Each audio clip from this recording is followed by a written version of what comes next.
हमारा सौरमंडल दूसरे सौरमंडलों से काफी ज्यादा खास है, क्योंकि अब तक सिर्फ हमारे सौरमंडल में ही कार्बन के ऊपर आधारित जीवन देखा गया है।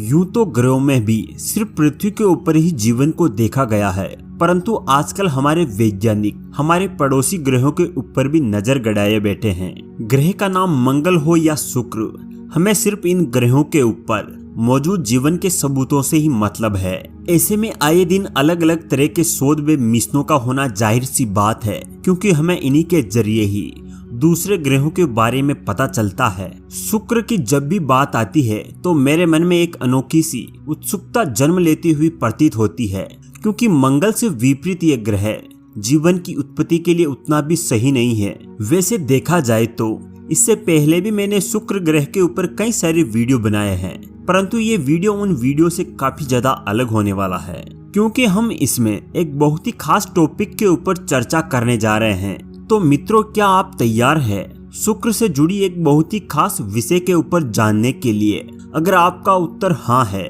तो मेरे साथ इस वीडियो में अंत तक जरूर जुड़े रहिएगा। हाल ही में एक स्पेस प्रोब ने शुक्र से जुड़ी कुछ बेहद ही रोचक चीज का खुलासा किया है। वैज्ञानिकों के अनुसार शुक्र से काफी भारी मात्रा में ऑक्सीजन और कार्बन का उत्सर्जन हो रहा है, और वैज्ञानिकों को इसके पीछे के कारण के बारे में कुछ नहीं पता है। इससे पहले कभी भी इस तरह की घटना के बारे में कोई भी जानकारी वैज्ञानिकों के पास नहीं थी। आप लोगों को क्या लगता है, क्या शुक्र के ऊपर ये जीवन से जुड़ी कुछ प्राथमिक सबूतों में से एक हो सकते हैं? कमेंट करके जरूर बताइएगा। वैसे इस खोज के कारण शुक्र के काफी नाजुक मैग्नेटिक वातावरण के बारे में भी पता चलता है। शुक्र का मैग्नेटिक फील्ड कुछ इस तरीके का है कि ये अपने वातावरण से बाहर किसी भी पदार्थ को आसानी से जाने नहीं देता है, इसलिए भारी मात्रा में हो रहे ऑक्सीजन और कार्बन के उत्सर्जन को वैज्ञानिक आसानी से समझ नहीं पा रहे हैं, क्योंकि ये शुक्र के साधारण वातावरण के बर्ताव से काफी ज्यादा अलग चीज है। आमतौर पर शुक्र के वातावरण में इस तरह की चीजों को नहीं देखा जाता है। खैर, यहाँ एक रोचक बात यह भी है कि शुक्र का मैग्नेटिक फील्ड ज्यादा स्टेबल नहीं है और ये काफी ज्यादा सूर्य के द्वारा प्रभावित भी होता रहता है। साल 2021 में यूरोपीय स्पेस एजेंसी का Mercury bound space probe BepiColombo शुक्र के वातावरण में लगभग 90 मिनट तक रहा था। इसी बीच उसे शुक्र के इस घटना के बारे में पता चल पाया था। जैसा कि मैंने पहले ही कहा है, बेपी कोलंबो नाम के स्पेस प्रोब ने जब शुक्र के ऊपर 90 मिनट का समय बिताया था, तब वैज्ञानिकों को शुक्र के बारे में काफी कुछ पता चल पाया था। उनके हिसाब से शुक्र के ऊपर मौजूद चार्ल्ड पार्टिकल और आयोन शुक्र के वातावरण को काफी ज्यादा प्रभावित करते हैं। इसके अलावा एक बात यह भी है कि ये पार्टिकल धीरे धीरे ग्रह के वातावरण से स्पेस की ओर रवाना हो रहे हैं। कुछ वैज्ञानिक इसकी वजह सूर्य को बताते हैं। उनके अनुसार सूर्य की रोशनी इन पार्टिकल को काफी ज्यादा एक्साइट कर देती है। इससे पार्टिकल आसानी से अपने वातावरण को छोड़कर अंतरिक्ष में उत्सर्जित होने लगते हैं। यहाँ एक खास बात यह भी है कि ग्रह के वातावरण से अंतरिक्ष की ओर निकलते वक्त इनकी गति काफी ज्यादा बढ़ जाती है। वैसे इन पार्टिकल की गति इतनी ज्यादा होती है कि ये आसानी से शुक्र के मैग्नेटिक फील्ड और ग्रेविटी को भी पार कर जाते हैं। इस तरह की घटनाएं बिल्कुल भी आम नहीं है, क्योंकि इस तरह की घटनाओं को साधारण तौर पर नहीं देखा जाता है। वैसे शुक्र के ऊपर हम इंसान टेराफॉर्मिंग करके बसना चाहेंगे, परंतु जब शुक्र के ऊपर ऑक्सीजन नहीं रहेगी तो क्या हम इंसान वहां जिंदा रह पाएंगे? यह एक बहुत ही सोचने वाली बात है, क्योंकि इसके ऊपर कोई भी चर्चा नहीं की जा रही है।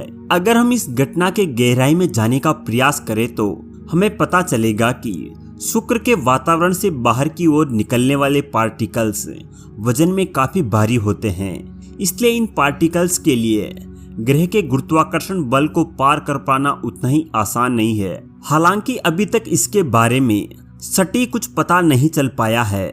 वैसे शुक्र के वातावरण में काफी ज्यादा कार्बन डाइऑक्साइड की मात्रा होती है और उसके साथ में नाइट्रोजन जैसे गैस भी होते हैं। खैर, वैज्ञानिकों को इससे पहले शुक्र ग्रह के नाइट साइड की ओर ऑक्सीजन के कुछ ट्रेसेस मिलते थे, परंतु गजब की बात यह है कि अब ग्रह के डे साइड पर भी ऑक्सीजन के ट्रेसेस को देखे गए हैं, जिसका मतलब ये है कि इस ग्रह पर ऑक्सीजन तो मौजूद जरूर है।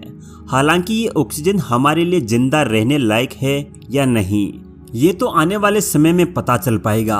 वैसे ऑक्सीजन के होने की वजह से ग्रह पर सोलर रेडिएशन का खतरा भी थोड़ा कम रहता है।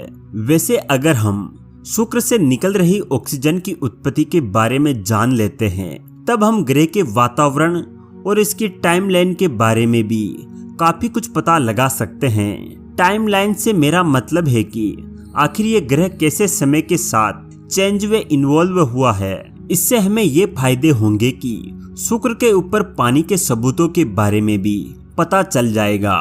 वैज्ञानिकों के अनुसार जिस प्रोब ने शुक्र के ऊपर ऑक्सीजन के उत्सर्जन के बारे में पता लगाया है, वो जल्द ही अपनी मूल डेस्टिनेशन बुध ग्रह पर पहुंच जाएगा।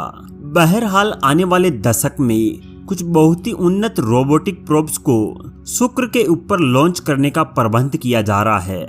यूरोप और अमेरिका की स्पेस एजेंसियां 2029 से 2031 के बीच कई स्पेस प्रोब्स को अंतरिक्ष में छोड़ने के लिए तैयार हो रहे हैं। इसमें हम हमारे पड़ोसी ग्रहों और उनके ऊपर मौजूद वातावरण के बारे में भी काफी कुछ जान पाएंगे।